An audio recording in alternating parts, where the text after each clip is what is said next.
Yeah. All right.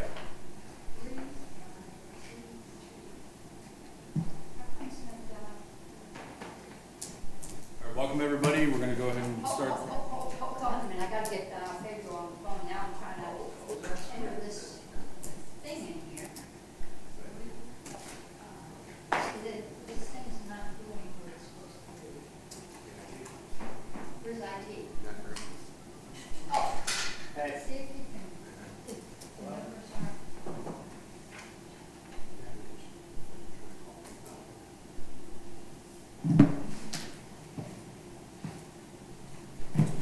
I gotta get that so I can dial the phone number. But that code 3562. Hold on a minute.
Does anybody know how to use this thing? I do not. I've never been trained on it. Does IT not know?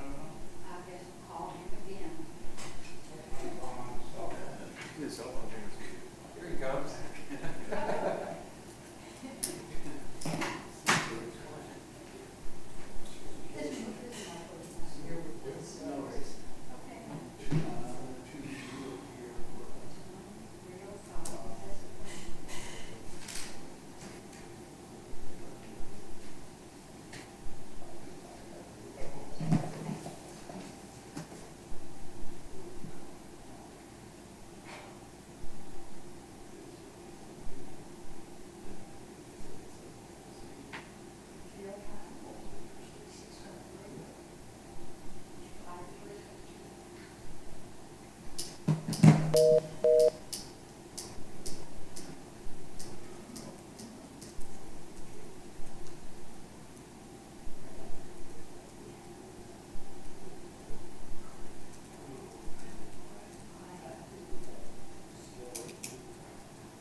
Hey, Chris, Yeah. can you use your cell phone?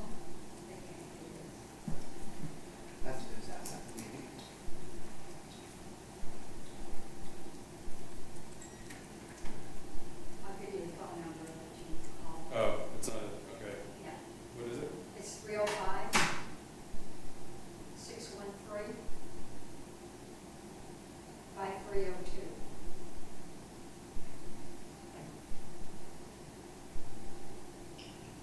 Hey, Pedro.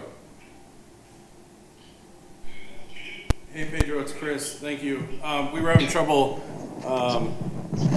connecting the call in our new commission room, so we're back to the Stone Age. I have a microphone up to my cell phone. Okay.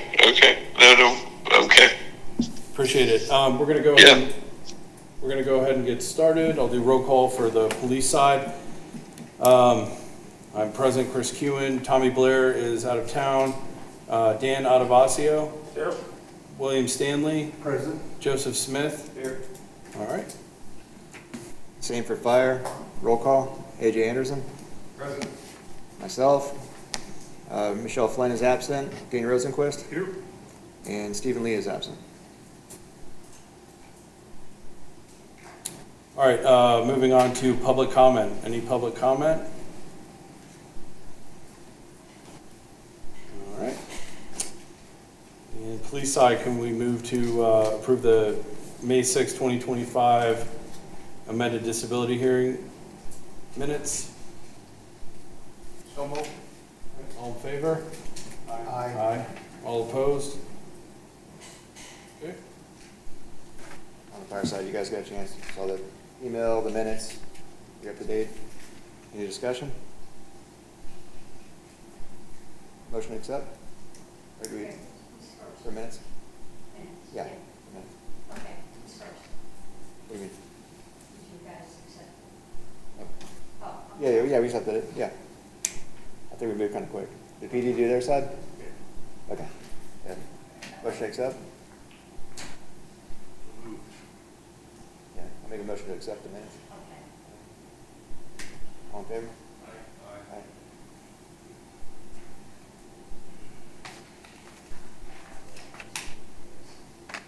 All right, we have to vote on expenses paid, correct? Debbie? All right, did everybody on the board get a chance to review the expenses paid? All right. Do I have a motion to approve? So moved. Second. All in favor? Aye. And on the fire side, I had a question, the way it's written, this is a new document with the red lettering and then the negative balances. Are we Yes. over budget or is that just the way you typed it in? No, that's because it's the budget. In other words, you're a negative in the budget. Okay, got it. Any other discussion on that? This will be a Yeah. plus sign. All right, We'll be going over that. absolutely, yep. Motion to accept? Good? Okay, I'm sorry. You first. Yeah. All in favor? Second, Dean. All in favor? Aye. Aye, thank you.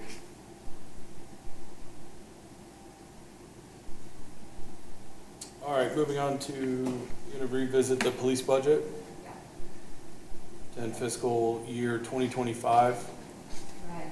As you can recall, when we had visited during one of the disability hearings, I had mentioned earlier that we were going over the attorney's budget, and that we had $10,000, planned for him. We were going to revisit it at the August meeting, but we didn't have it, so now what we're doing is, since how we've gotten all the bills in from that, we're right now a negative $1,537 on the attorney side, okay? In order to do Debbie, everything, pardon me? Hey, go ahead. No, I'm sorry. I was just going to ask Debbie, does that number include, is that only, I know you said it's for the attorney, is that only legal fees or does that figure also include the IME reports and things like that? That's the IME reports and all that, yes. Okay, that's what I thought, 'cause I was a little surprised. I didn't think we had billed that much. Okay, so I don't know if maybe we want to kind of separate the two, but it's up to you guys. I mean, I just wanted, one is more of, All right, hold on a minute, I think I did that right.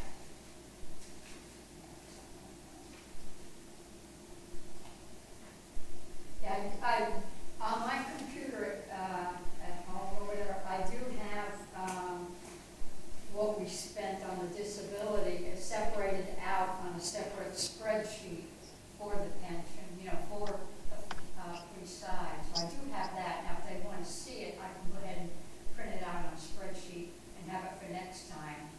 But, that's basically, technically, really right now, it was, just from September to April was, $23,869 was, overdrawn just for Ron's, disability. I'm going with his stuff. If I could say something for the, myself, I think that it should be separated. I think the two fees are, what we're paying for the IME reports is quite high. Not that the fees are high, but the fact of what it's costing the police pension board side. And I feel like the beneficiaries or the recipients of the fund and the retirement fund need to know how much that's costing when they do come to the board, and what is just the usual day-to-day operations of a law firm to make sure that we're adhering to the proper protocol. So Pedro, would I have to vote to separate that on our side? Yeah, well, I think, I mean, just by consensus, if you want to direct, Debbie to kind of, separate the two, and then the board can vote on, the revised budget, if you guys want to, I think that would be appropriate. Okay. Will you please separate them? Yes, I'll do that. Thank you. So basically, in order, for the fiscal year ends September 30th, our budget for the police side is already, we've already spent $116,356, which is over our $97,400 in the budget. Looking at what we need to do to make it even, just even, I need $24,839 to even it. That's to include Pedro's bill for today, by the administrative bill for September, and for the summary plan description that hasn't been finalized yet. Now, if we just vote on that amount to make us even, are we gonna come back in the fourth quarter or fourth meeting and bump that up again? I hope not, but then again, we could always add extra if you want now to bump it up and just be safe. What are the negatives of it? Don't we have historicals where Well, you can go yeah, back and see what we we'll spent? have to right, 'cause once we revisit this and make an update on it, then I have to, Foster will have to know, the state has to know, the city has to know. Okay. That we've increased the budget because we're in the red. Okay. That's why I think it's important on the line item side of it, is that's why we're looking at these higher bills, and we can show the people that pull from the fund of why we're having to increase this. I agree wholeheartedly. Okay, so do we want to look at more, right now I'm looking at about $24,839, just to kind of even it out, maybe we want to add a few extra dollars, because I don't know what the summary plan's going to cost, and I don't know what this Pedro's bill will be for today. If we, speaking for myself, if we are okay with us just deciding again at the next meeting to bump up the monies again, I would vote for that. Okay. So we know we're a good steward of the money, and we know exactly how much it's gonna cost, because we already have that dollar amount in hand. That's just my own personal But opinion. the only thing is the next meeting is in December, and that's after the fiscal year. Oh, okay. So this vote will get us to, This vote will get us to it, yes. Oh, okay. And then, at the same time, the next agenda item at once is, we're gonna do the next fiscal year budget, so this is, we're gonna up almost perfect. everybody, so this is where, now if you wanna just, Pedro, you're a little bit more on this, we've never had this happen before, so what do you kind of recommend, how we work a budget to get us even for the year?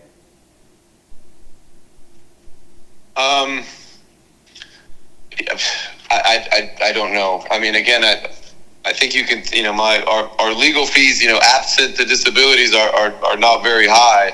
I don't have I don't have, kind of what we've been billing, to be honest. Okay, all right. Yeah, because the fire still has money in their fund, they haven't used most of it. So, I'm estimating the $24,985. The summary plan, I'm estimating $1,500. And his meeting for today is $600. Normally it's about $4 something. And then the administrative fee, that's, so why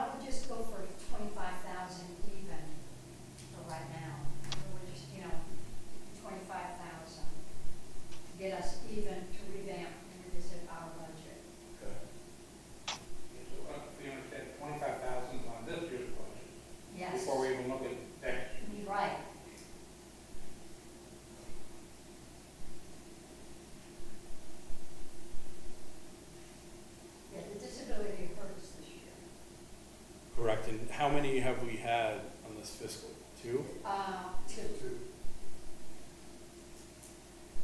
Okay. My question's probably more geared more towards, the budget hearing or meeting, Right. next year, of FY next, the fiscal year next year, so I just need to make a motion. All right, I make a motion for Debbie Grant to, provide an additional $25,000 extra to the legal fees in order to, pay off the IMI or IME and normal, law firm charges. Make us even. I'll second that. All in favor? Aye.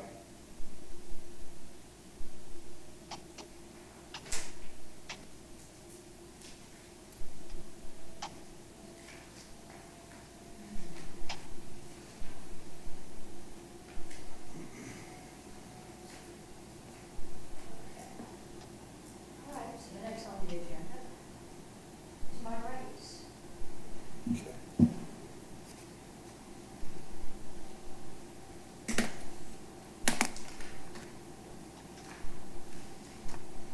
Can you pull the screens back up?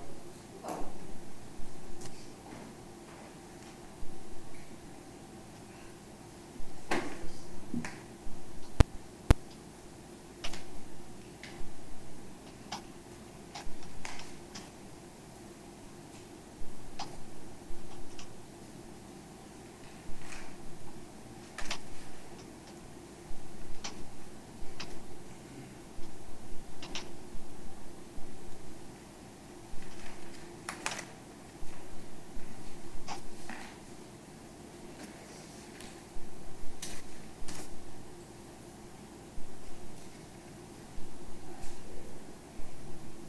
This is still on the, okay, there's that, and then,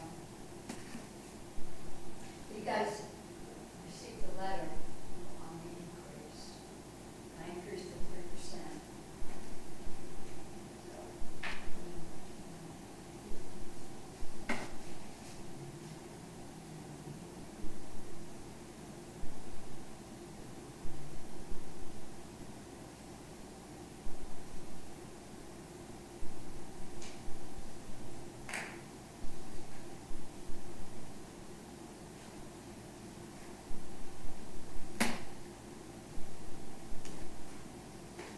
Do you have a copy of that letter with you?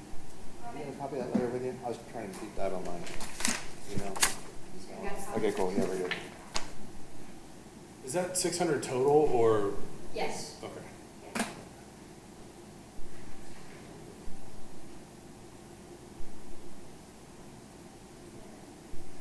So otherwise I have to get out of all this and go and find it and bring it back up again. The letter, are we got it here? Yes.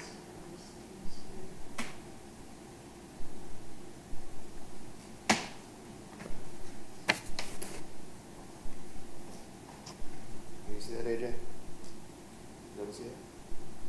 Here's a copy.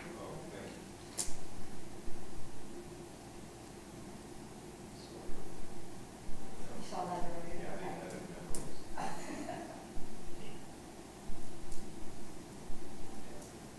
Remember it? Okay. Please sign first, I guess. All right, has everybody had a chance to review the request? Um,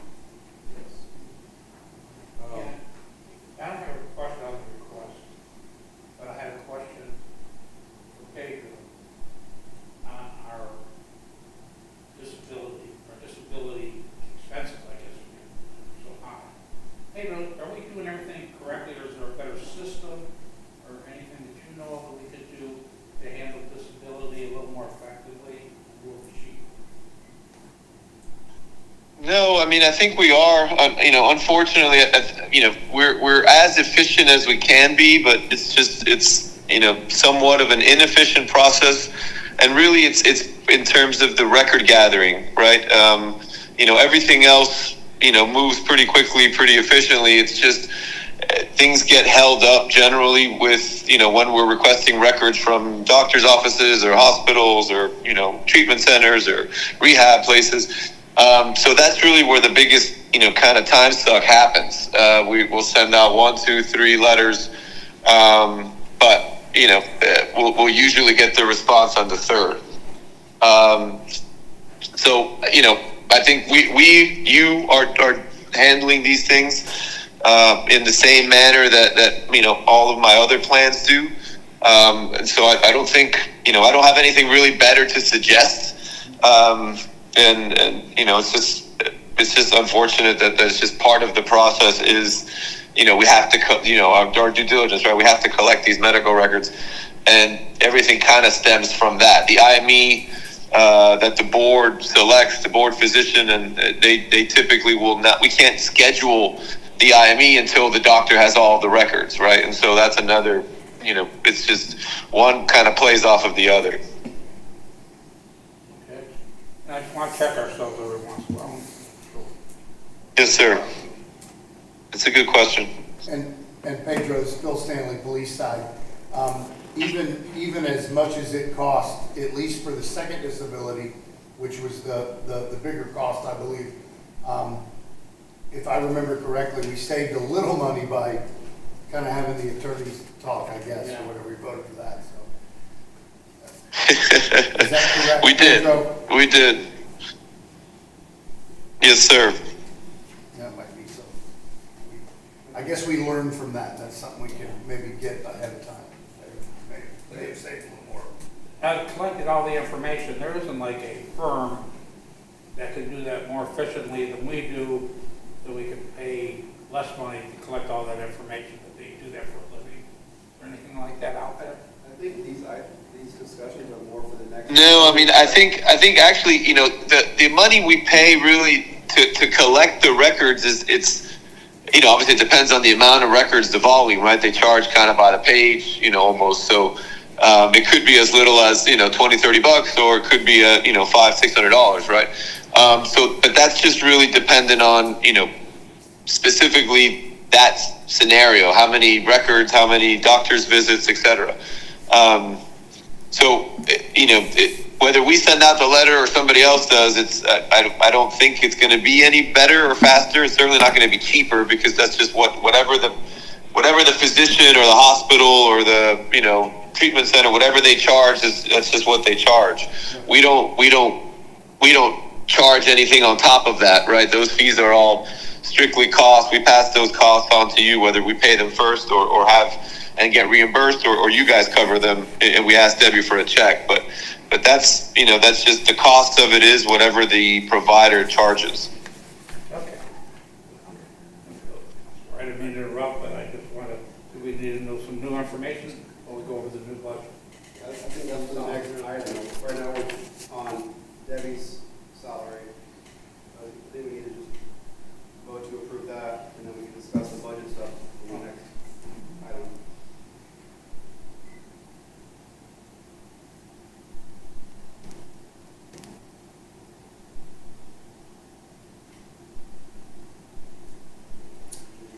We can go on fire if you guys still. Yeah. No, I was just doing some quick Okay. math. Go ahead. Go ahead. Cool. All right, on the fire side in the item F for increasing the administrative fee for Debbie Grant, I believe it's $150 a month, right? 3%? So, 50. any discussion on it? You good? Understand? Okay. I'll make a motion to accept. Second. Second by Dean. All in favor?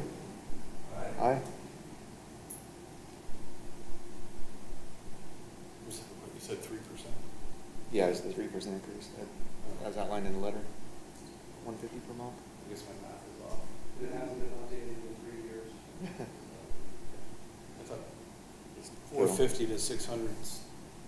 Well, I took it for the salary for the year, basically. Yeah, that's 33%. But it doesn't matter, because I vote to approve, or I'm going to make the motion to approve, because just a quick research of it, if we went outside, which I'm not suggesting, it would be over an 800% increase Right, to the pension board. So, yeah, Motion to approve. So moved. All in favor? Aye. Okay, so Pedro, basically, then would you update that for me? I'm sorry, Deb, say it again? Okay, on the contract for me, they got approved on both sides, police and fire, for $600 a month as compensation. So do you open an agreement? Sure. Yeah, absolutely. We can. I will. I'll update the agreement and get that back over to you for review and execution. Yeah. Okay, we'll retroactive it back to October 1st, because signatures probably won't get till December. So we'll retroactive it back to October 1st. So just to be, I'm sorry, Deb, just to clarify, the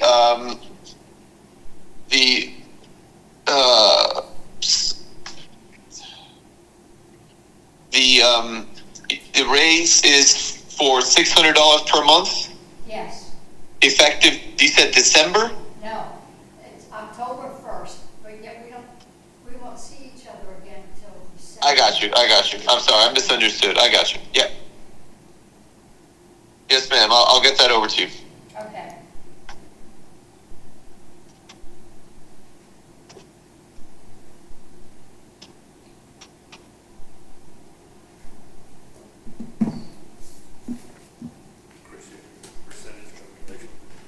It is Yeah, yeah. 33%, yeah.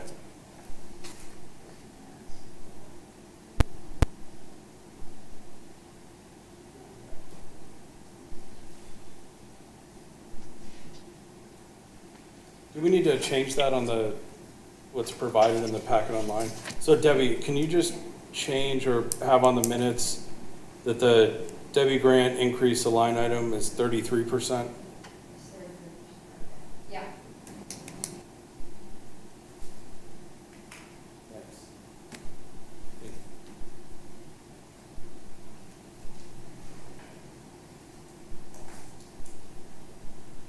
Okay.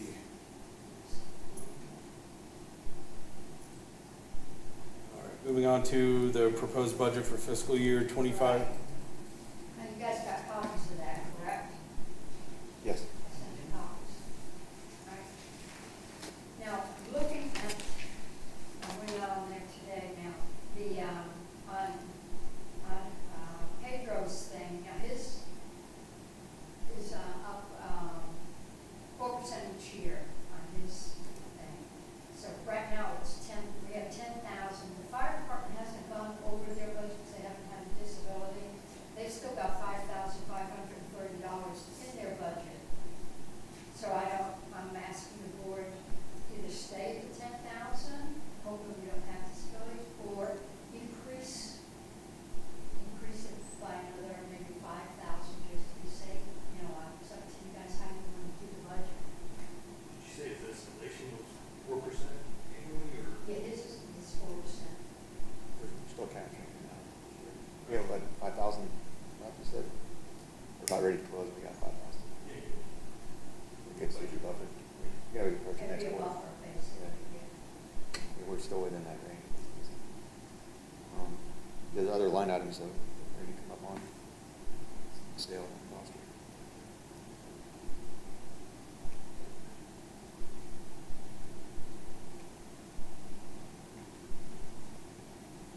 And so to answer your question, starting from a fire perspective, Is this budget separate or does this cover both? Now, these are separate, they're separate budgets is what it Okay. is, basically. Ours is captured, but we hadn't had a disability, obviously. It's the head Right, of the and that's year. where, Um, because I think you guys lost disability. We're still within the budget, but when your item B, that really cost quite a bit on the last one, Yeah, especially if it's a PSD over there. Yep. PSD. so I think capturing those budget increases for Salem and for Foster and Foster, we should be within, right on target as written. As your suggestion here? But on Foster and Foster, if you're looking at it, they go up 4% each year also. Let's see, Pedro's goes up 4% a year, Foster and Foster's go up 4% a year. So we're looking at Foster and Foster's increase their fee, because both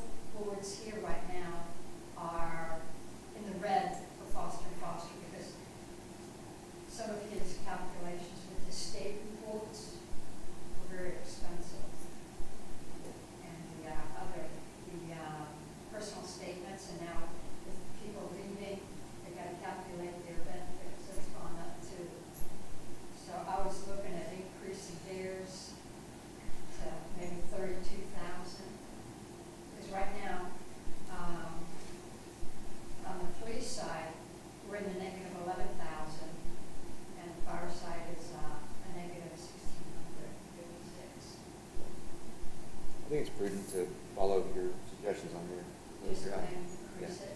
In the Foster and Foster and the Salem Trust are the ones coming up, obviously your fee. Yeah, is in both there of as them, well. Salem Trust, Yeah. because, Salem Trust also, I think Salem Trust, according to, they just did a recalculation.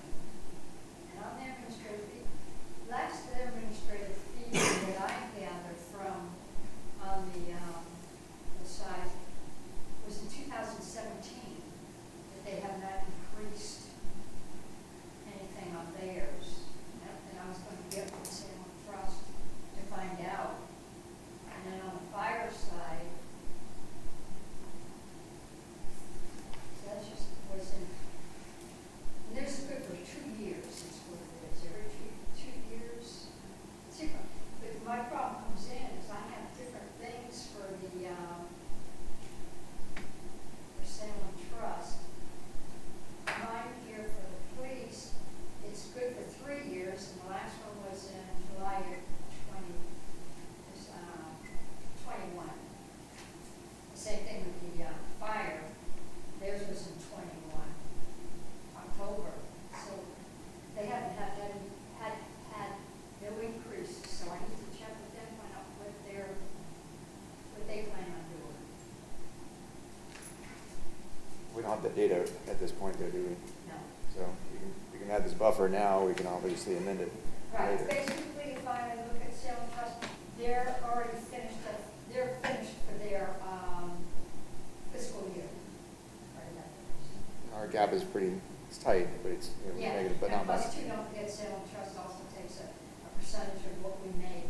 So each month, every quarter, we've been making money, so of course there's more than that. Understood. So with Salem Trust, I was estimating going up to maybe 15,000 to them. Just be on the buffer side. Yeah, seems prudent.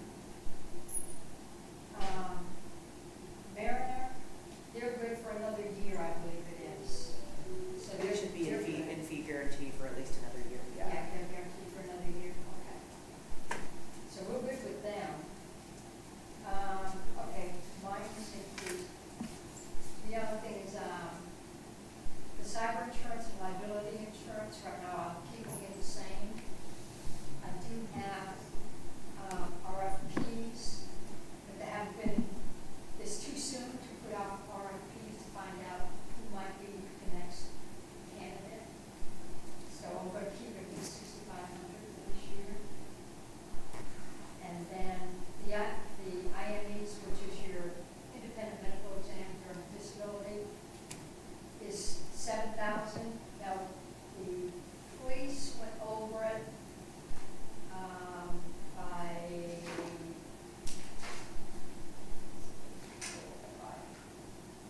we went over it by $1,500 due to two of the different factors for vets. They had something going on. This was more money. So, but normally the fire department has to use theirs, keep it at 7,000 if you guys want to do that. I like the way you've drafted this. Oh, you like the way it We're good, we'll discuss. And Steve did just come up now, Oh, so okay. he's present. Okay, all right.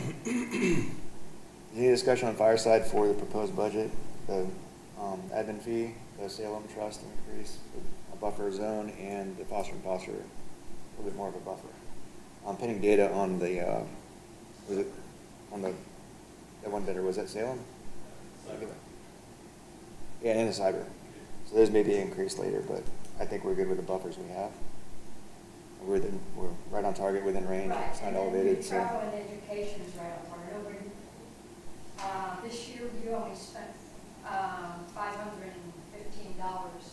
each plan for travel, for education and everything, so you're fine with that, stay there.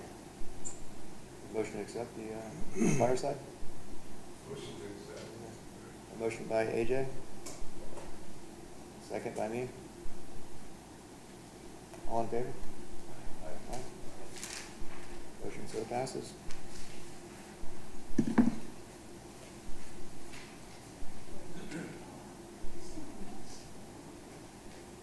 right, as far as the police side, is there a negative to what we did earlier in the meeting by putting more money into the fund to pay for legal fees? I would say no, it's just that we just want to make sure that we're on an even keel, so we're not paid by the state. Okay. And just, I'm big on empirical data, and right now we only have 1 year with 2 people putting in disability claims. 1 year is not enough for me. I'd be more comfortable as the chairman, if they agree that we go with your suggestion, you just keep it at 10.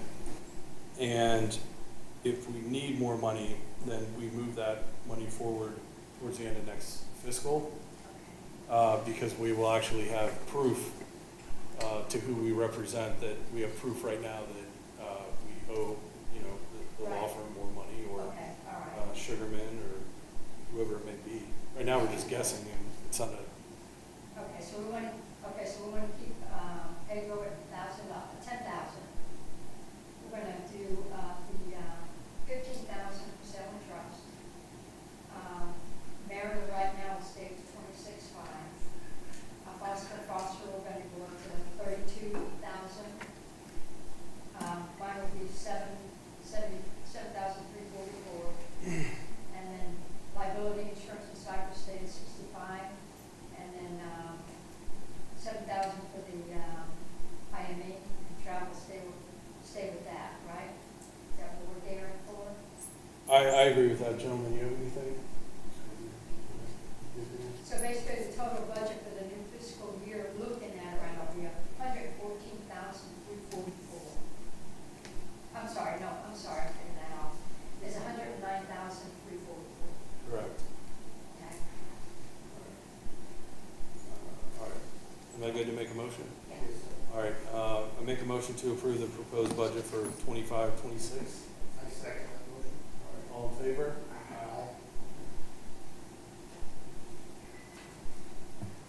Debbie, real quick on that, Yes. on the expenses chart, the way it's posted and listed for city record, are we, sometimes a little bit of detail and names that are listed in there? Is there a way, it probably might be a Pedro question, I'm sorry. on your chart that's posted for the city posting, basically this form? Yeah, so, The agenda? yeah, the line items and the expenses paid, sometimes it'll cover an employee's name and maybe a condition that they went through. Oh, really? And so, what I'm saying is, like, we don't want to share too much information, or, some of it's protected.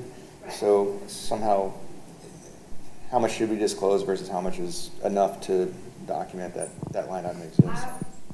Let's just say, I've always told, like, when a person retires or leaves, I just put the initial on the last name and how much they get. So that's Yeah. money that's coming out of the fund, Okay. even though it's not in our budget.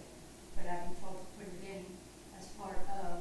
Okay, just want to help how minimum we can get and still get the message across without giving too much information on the I party. put, instead of putting a person's name, say for disability, Yeah. is put down, police disability, and then what the amount was, That'd probably be a or bit something like that. more ideal. I don't know, family situations or whatever somebody have that might be a Right. member, if it exposes them to something that Right. they wouldn't want. No, Do no, you have no. anything on that, Pedro?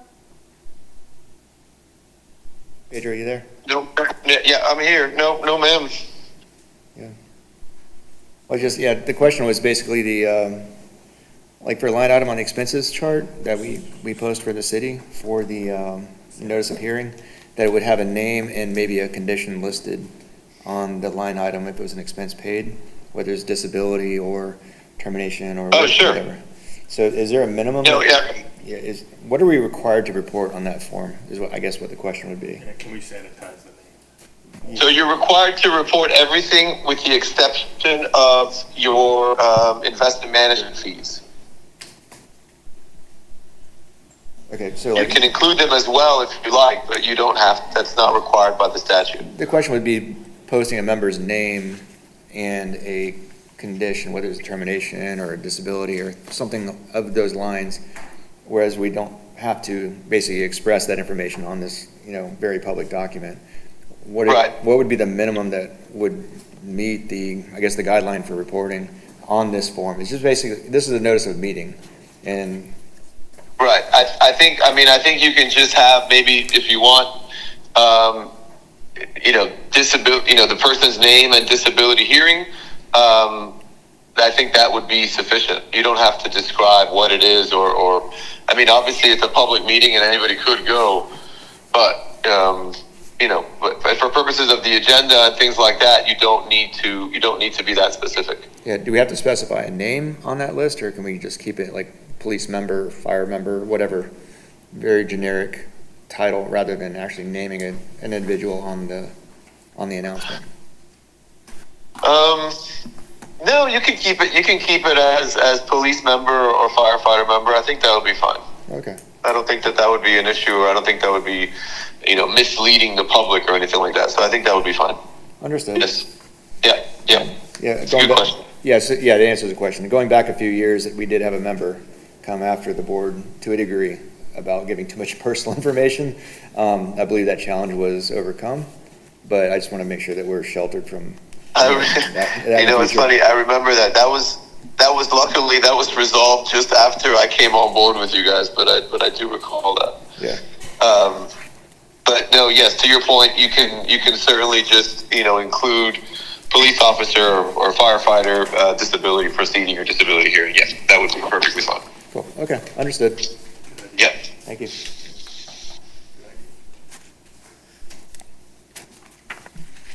All right, Carrie. Thank you very much. Good afternoon. Great to see you all. Hope everybody's doing well. Can't believe it's September, but that's fine.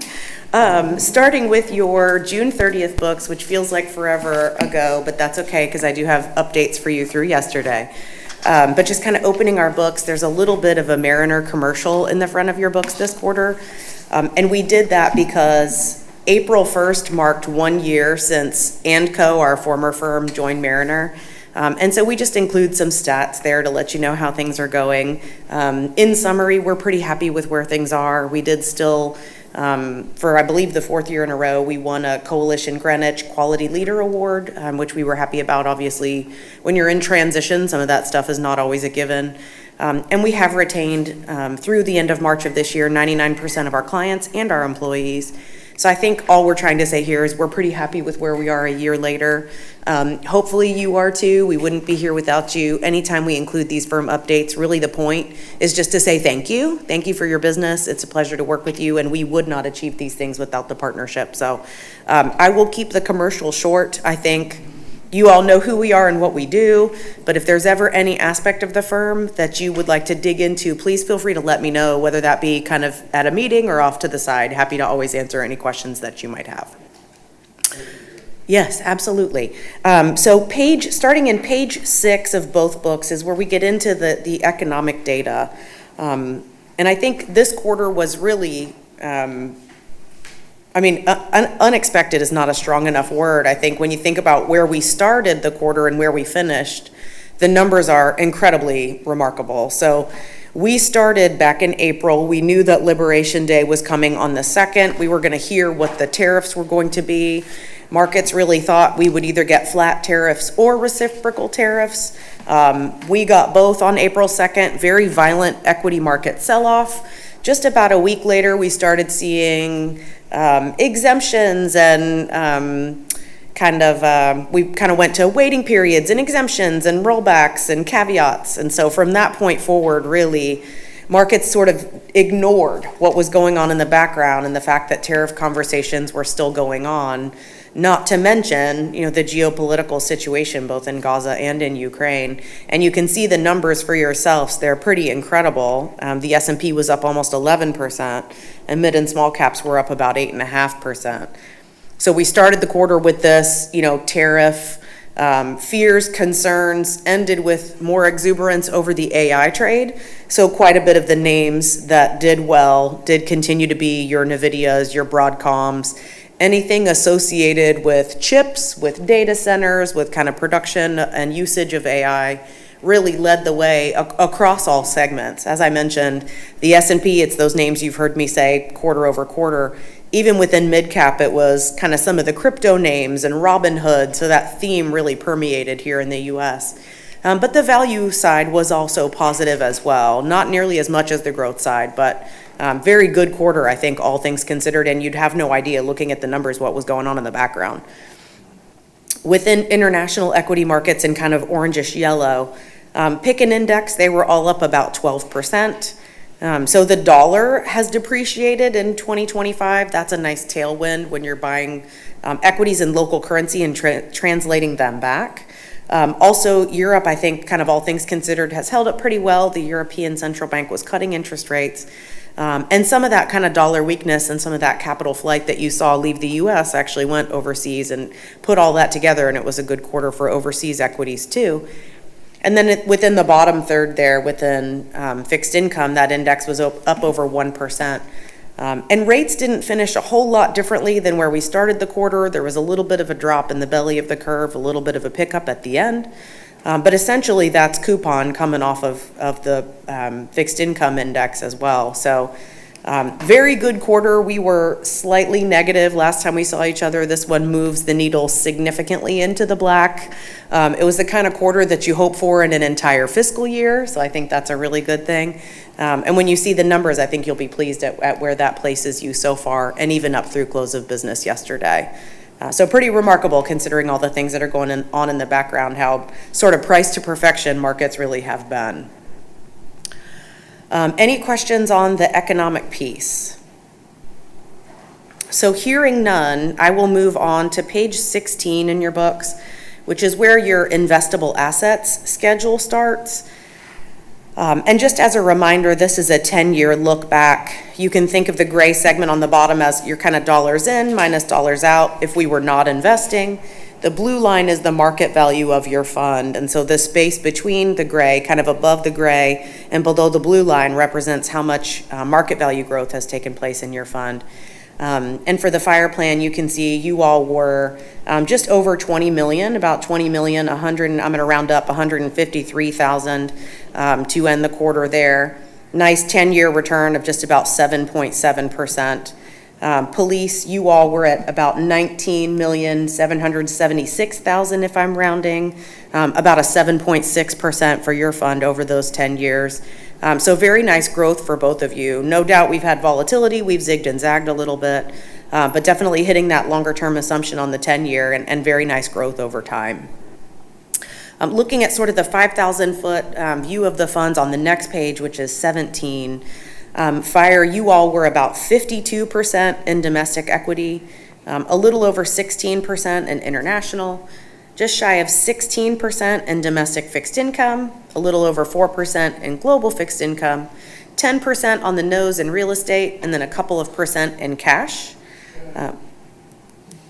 And then on the fire side, very similarly, you were about 52% in domestic equity, about 15.5% in international equity, about 15.5% in domestic fixed income, just shy of 4.5% in global fixed, just about 10% in real estate, and about 2% in cash for you all as well. And kind of fast forwarding to our relative asset allocation pages, which are on page 22 of your books, both of the funds nicely within your investment policy parameters. Slightly overweight in domestic equity. That segment's been very strong, so no surprise. A little bit overweight for fire and international equity. Police, you're pretty much right on the nose. Domestic fixed income for both of you, very close to target. Same thing for global fixed. And real estate has been underweight. Obviously, we were in a negative drawdown period for about 8 quarters there, and we have been in redemption mode for ASB. So some of that is kind of by design, and obviously that ties into the value-added real estate manager discussion as well. But all things considered, you all very nicely, both plans, within your investment policy parameters. No recommendation for a rebalancing for either one of you at this time. Putting some numbers to your quarter, and that's going to be on 25 for each of your books. Net of fees, fire, up about 8.7 ahead of your index, which was up about 7.9. Police, up about 8.5, similarly ahead of your index, which was up about 7.9. Across, kind of looking out a little bit for time, back to fire, 3-year number a little over 9. 5-year number 7.4, 7-year number 7.3, and 10-year number about a 7.6. On the police side, 3-year number over 9, 5-year number 7.3, 7-year number rounding up to just about 7.3, 10-year number about a 7.5 as well. So those long-term numbers still hitting your assumptions, which is great, kind of 5 years and beyond there. Within equity overall, both plans were up just under 12.5%. You had some nice strength in your domestic equity segments in particular. And if you look at it, the numbers sort of tell the story. The biggest absolute numbers you see are your growth managers. Your Winslow in the large and mega cap space, and your Touchstone in the mid cap growth space. As I mentioned, I feel like I'm blue in the face, very much kind of that AI trade on for the quarter. So where Winslow is concerned, they're underweight Apple. Apple is very tied to China vis-a-vis their supply chains. They're kind of trying to pivot, but that weighed them down for the quarter. But other names, Vertiv Holdings is a name that's associated with data centers, kind of the hardware, kind of cooling data centers did very well. Spotify, some of the aerospace names, a company called Howmet did very well. And then kind of down a tier for Touchstone, Robinhood, as we mentioned, but also one that may be near and dear to our police officers' hearts is Axon, which you very likely know. Company does body cameras, license plate scanners, growing like crazy and kind of seemingly coming out with some new enhancements, and the adoption has just been wonderful. The stock's kind of taken off like crazy. So that growth segment really driving your numbers for the quarter. Your extended market index up about 12. And then though your value managers, their absolute numbers were smaller, in any given quarter, 4% we kind of wouldn't sneeze at. Both of them did better than the indexes. For Vanguard Equity Income, it was pretty much just good stock selection across the board. For Brandywine, they were underweight healthcare, and they had good selection in utilities. So both of them gave you a little bit over the benchmark there too. So really that domestic equity segment for both plans was just firing on all cylinders, which is great. Internationally, on the next page, both plans were up just shy of 12. The index was up about 12.3. Very good numbers here. Euro-Pacific growth up over 13, and our value manager up about 10.5. So that kind of growth on trade was definitely the theme overseas too. Taiwan Semiconductor, Mercado Libre, aerospace names, Airbus and some others. So that growth there kind of leads the way too. But I think DFA did a nice job holding their own as well. European financials in particular did very well. And so that complement I think is working very well within your portfolios. Within fixed income, we'll call it about 1.5% for each of your funds here. Your Dodge and Cox fund up just a little shy of kind of 1.5%. Very much in line with its index, actually slightly ahead. They do use quite a bit of credit, and credit has continued to do well. And then the global segment was up over 2% and a little ahead of the global aggregate there as well. And then last but not least, ASB on the real estate side gave you about 1.8% growth. They've made kind of some good headway in repositioning their assets. They've sold something like over $700 million in assets over the last 2 years. And so the last couple quarters have been good for them. They've done a little bit better than the index, which we're always happy to see. They've gotten their office weight down to about 10%. The index is still about 18. They're much heavier now in industrials and multifamily, self-storage, areas that they like better. So we have seen over the last couple quarters a rebound there, which I'm really happy about for your sakes. So I think very good quarter as of June 30th, and I do have handouts for you as well, kind of through close of business yesterday. But in the meantime, any questions about performance, the funds, your managers, or anything that I can answer? Keep one for myself.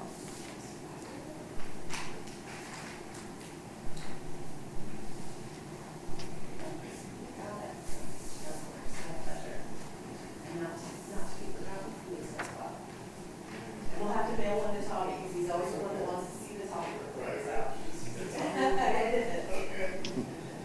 Okay, you got it. And so you'll notice in looking at that, each of the funds have picked up another couple $100,000 in market value, which is great. We did get your state monies in, but obviously you've also had some distributions through that time. So likely you've picked up another % or so. If we could close the books right now, you'd be on top of your assumption. So everybody, in fact, probably slightly ahead. So everybody keep your fingers and toes crossed because we're in really good shape where we sit right now. Even a flat market, we would take it just to be able to kind of close the books and put these numbers in. So I think so far so good. But again, any questions that I might answer, I'm happy to do that.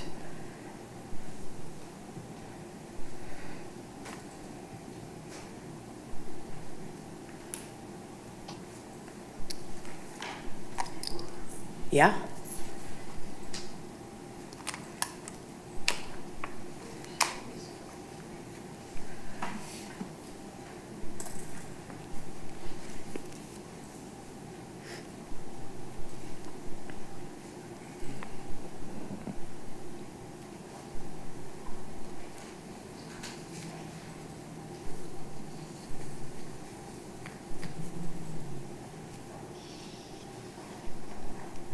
Okay.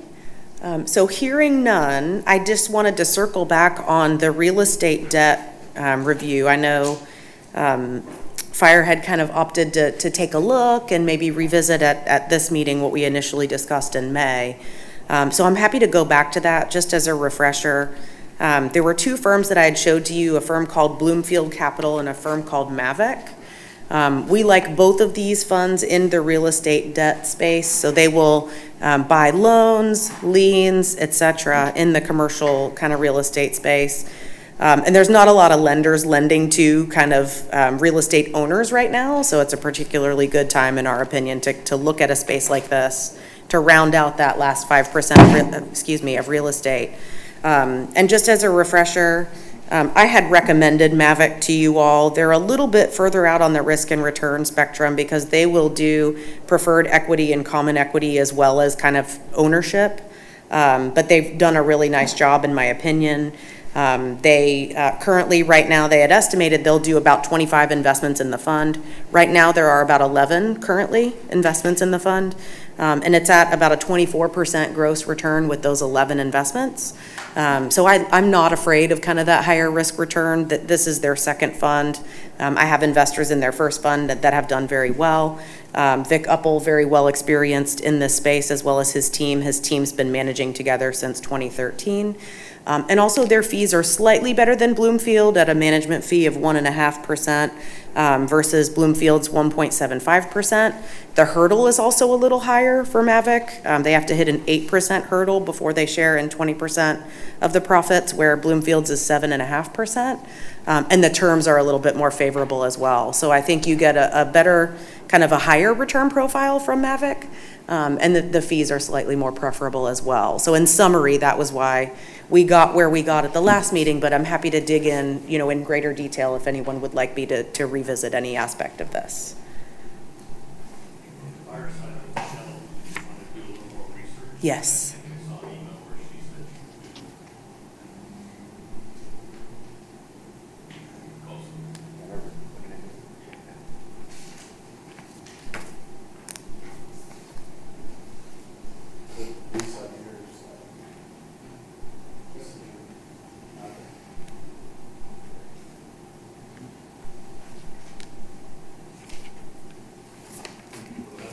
Please do. And for both funds, I would recommend $1 million. That equates to just about 5% for each of you.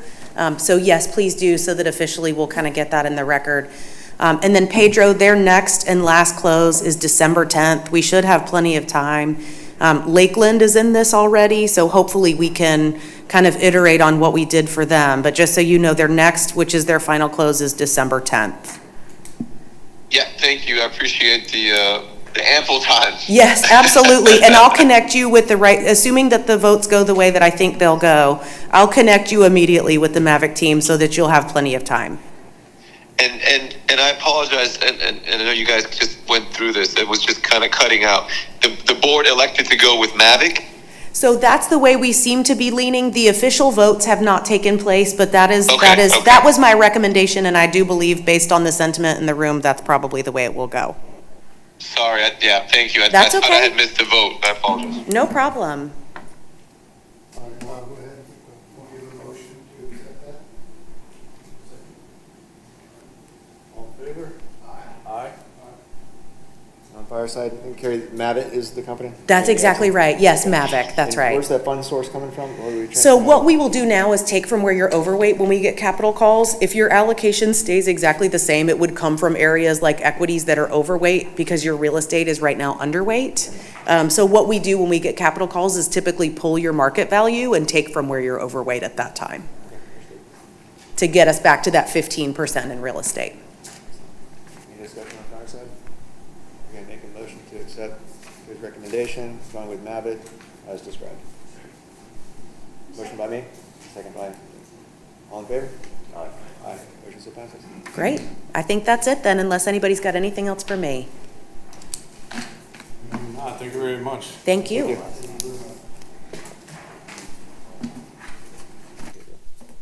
All right, Pedro. Pedro, I think you're up.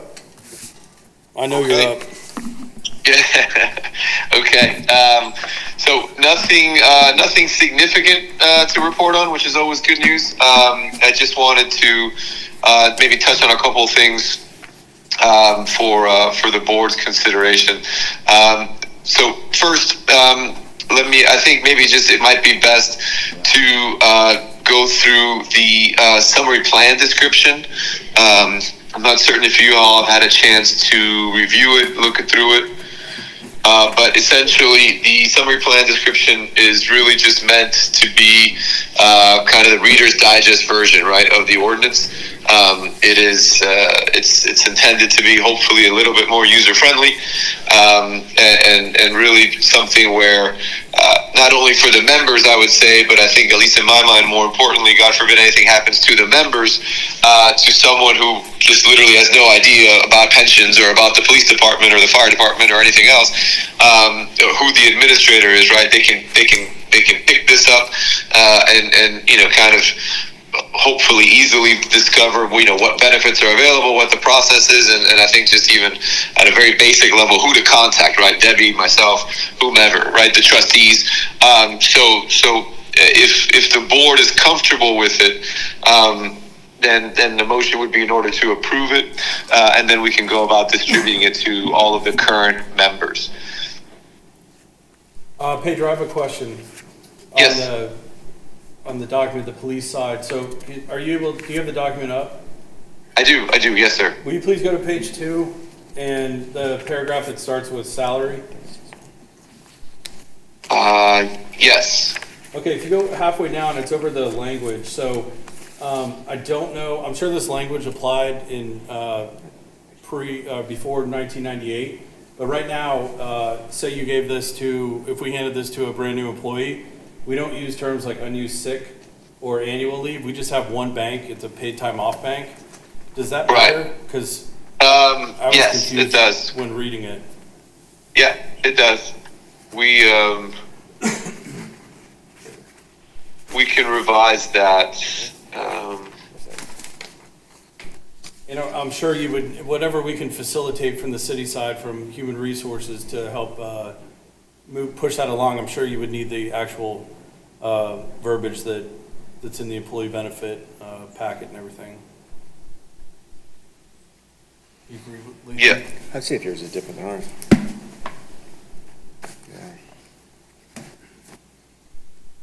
Latham's checking now. Maybe theirs has the I updated. mean, it's got the same verbiage. It's, we typically use PTO, paid time off, that's listed here as an item.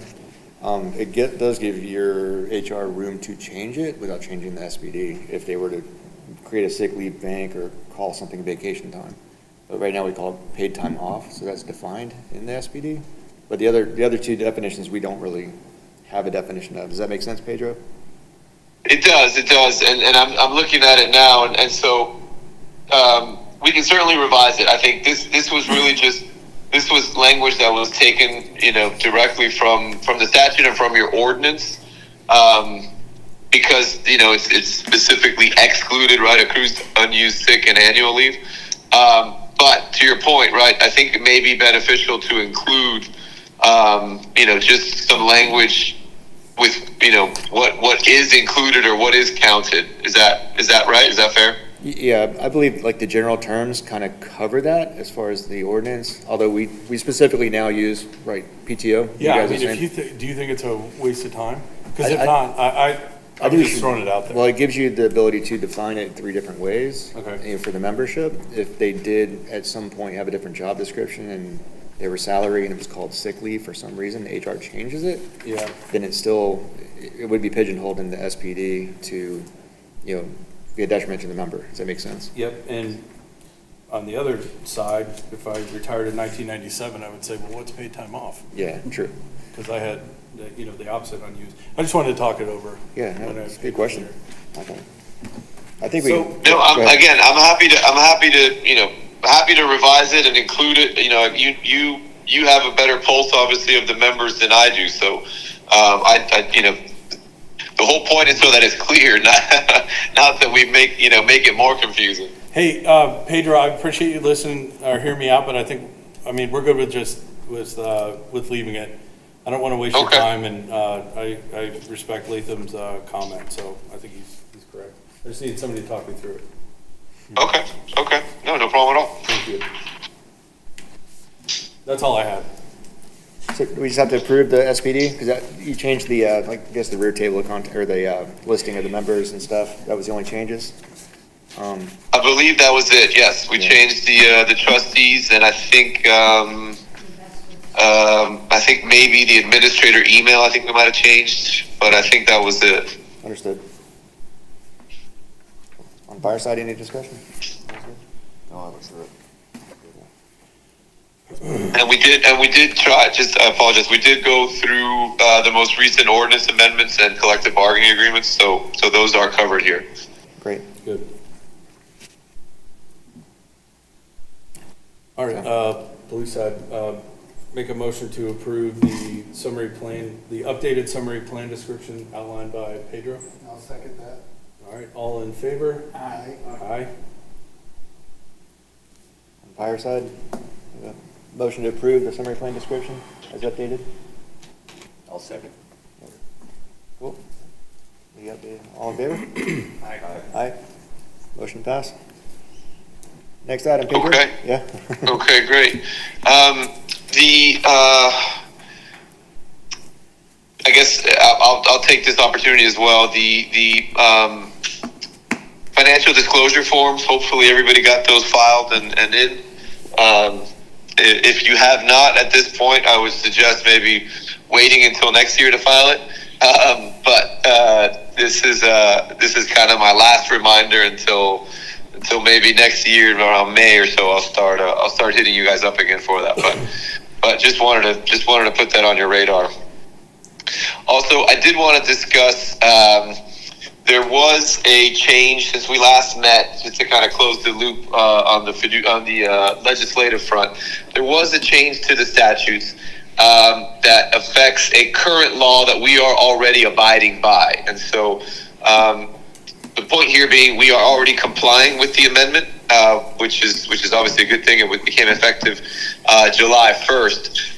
But essentially, it expanded on the Protecting Florida's Investments Act, which was enacted by the legislature over a decade ago at this point. And essentially, it required divestment of public assets from certain quote-unquote scrutinized companies that were seen as doing business with, at that point, Sudan and Iran. And that list has been expanded to a few other, let's say, questionable countries whose interests are not aligned with the United States.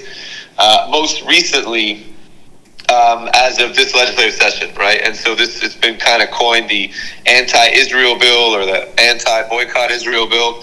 And essentially, although that is not defined in the statute, ironically enough, it now charges the SBA, which is the administrative agency, required to oversee and administer this law, right? They're required to perform due diligence and publish a list at least quarterly of companies, scrutinized companies that are prohibited investments. And so now they have this additional filter as of July 1st for companies that are seen as or viewed or found to be anti-Israel. And so I looked at the list last week. There's about 8 companies or so on there. Initially, there was 2, so it grew a little bit. But the only company that I recognize, and I'm sure Carrie and you all may recognize the others, but the only one I recognized was Unilever, and they're a pretty large conglomerate. They do a lot of different things. They make soaps and shampoos and other types of products. But the reason why they're on this list is because they are also the majority owner of Ben & Jerry's ice cream. And so I guess Ben & Jerry's has been viewed as anti-Israel, and so they are on this list. I did, just coincidentally, I was at a meeting yesterday for another public pension plan, and their large cap investment manager kind of leaned over to me and said that it was his understanding that they were actually going to be selling Ben & Jerry's. I don't know if it's because of this or not, but they may be coming off the list, I guess, if that happens at some point. But regardless, our investment policy statement already references the statute, as does our ordinance and obviously state law. So we are already complying with it. However, I know, Mariner with my other clients and Carrie as well, we will be providing some updated language to the investment policy statement, just again detailing this most recent amendment, but not because it's required or we're out of compliance. It's just more so to be a little bit more precise in our verbiage. So I won't need to do anything, in other words, you'll take care of it. Yes, ma'am. Yes, I'll work with Carrie and we'll get you something by the next meeting. Okay, all right, sounds good.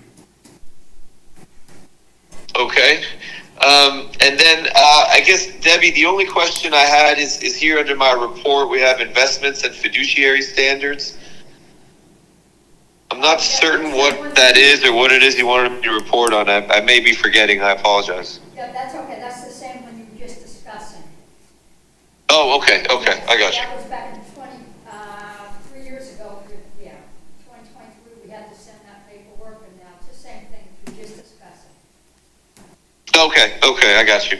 Okay. Because it says every 2 years it has to be submitted, so that's why I was putting it to you to make sure we're. Yes, ma'am. Same thing. Nothing has changed on that front. Okay, great. Yes, ma'am. Thank you. And then just some educational opportunities for the board.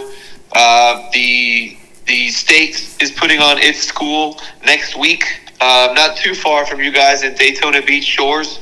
If anybody's interested in attending, it is a free conference or free registration anyway. And that's going to be, let me get the dates for you guys, but that is,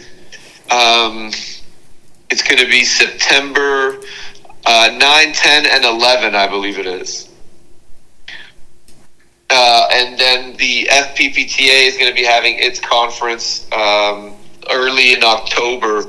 I believe it's the 6th, the 7th, and the 8th of October. And that's going to be held at Ponte Vedra in Jacksonville Beach. So if anybody has an opportunity and a willingness, those are some good options that you may be able to take advantage of. Thank you. And that's it. That's all I have for my report. All right. Thank you, Pedro. Nope, thank you. All right. I have an announcement. This is going to be my last meeting. After 5 years of serving the board, it's time to give someone else the opportunity to lead the board as the chair. My job description changed last December. I stayed on because I wanted to help the board out, but I need to spend more time back at the PD. And but what I've learned is invaluable. The relationships, Carrie, Pedro, residents, AJ, Dean, Dan, Tommy, you guys are great for taking time out of your busy lives to serve our boards, and I do appreciate that. And I'm going to miss you guys, and I'll probably pop into other meetings, but knowing who serves the board and where our money's, how it's handled, and who protects us law-wise, I feel real safe and sound when it comes to our pension. So I just want to thank everybody for the opportunity. Thank you so much. That's wonderful, and we hate to see you go. Yeah. Well, I'll be across the street. I have one thing for you. Yeah. Debbie, did you get to talk to Carrie about that Bitcoin? No, I haven't gotten I don't know if we're really interested in it, but we were going to try to during a couple quarters of, if we put 2% in Bitcoin, how would it affect our returns? I think as board members, we're supposed to be looking out for the best. But if we don't have any desire for that, I hate to make them go through all this. So it's kind of up to us whether we want to continue pursuing it or not. Any reaction? That was part of the last meeting, wasn't it? We did do a review of that meeting, and my understanding was we just kind of look at it periodically, and I'm happy, it's not a heavy lift. So if you'd like to continue to watch it or have more in-depth conversations, that's fine. It's not a heavy lift for me. So thanks for the consideration, Dan, but it's not tough for me to refresh that. Kind of up to the board. Yeah. Okay. Yeah, so maybe next meeting. Sure. For the last 6 months or so. Sure. And show us how it affected. I think last time it was pretty impressive, so I'll see what it shows. Yeah, I'd be happy to do that. Maybe I'll do kind of 6 months and also back to inception for that fund, because it's not super long anyway. But I can show you both, if that works. Yeah. We looked at a spot or an ETF. So I think that's what we did look at, was an ETF, like one of the kind of spot ETFs. I think maybe it was BlackRock's, but one of the more kind of frequently used providers. We need a manager for that. That's essentially, that is the spot fund. It just becomes, when do we kind of, because of its sort of pattern of volatility, what kind of parameters do we want to put around it? When do we rebalance? That's the kind of thing I think we need to think about. But to your point, Dan, with a vehicle like that, I mean, you're getting the spot exposure to the price of Bitcoin. So I don't know that you necessarily need a manager. If we understand how we're going to approach kind of rebalancing. Yeah.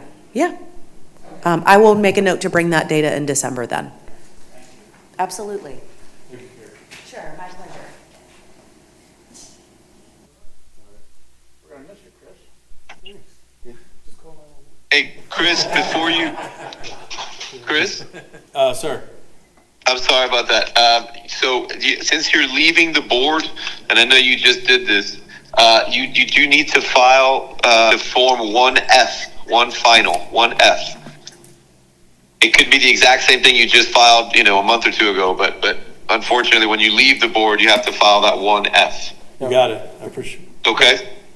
I have a question. This is Latham. I think you do one for your job anyways, don't you? Because you handle budgeting stuff. I think internally to the city, you're already on that same form. I know our chief's form, file that form as well, regardless of whether on pension board or not. So I think you sit in both seats, so I don't know if that's an issue to look into. Okay. It's a good question Yeah. for Latham. I think we do both too as well, so. Yeah. Okay. Anyway, just off the top of my head, so.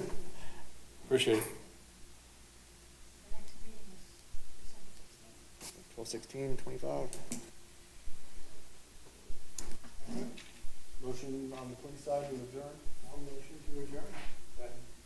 All in favor? Aye. On fire side, motion to adjourn? I'll do it. My second? Steven? All in favor? Aye. Aye, thank you.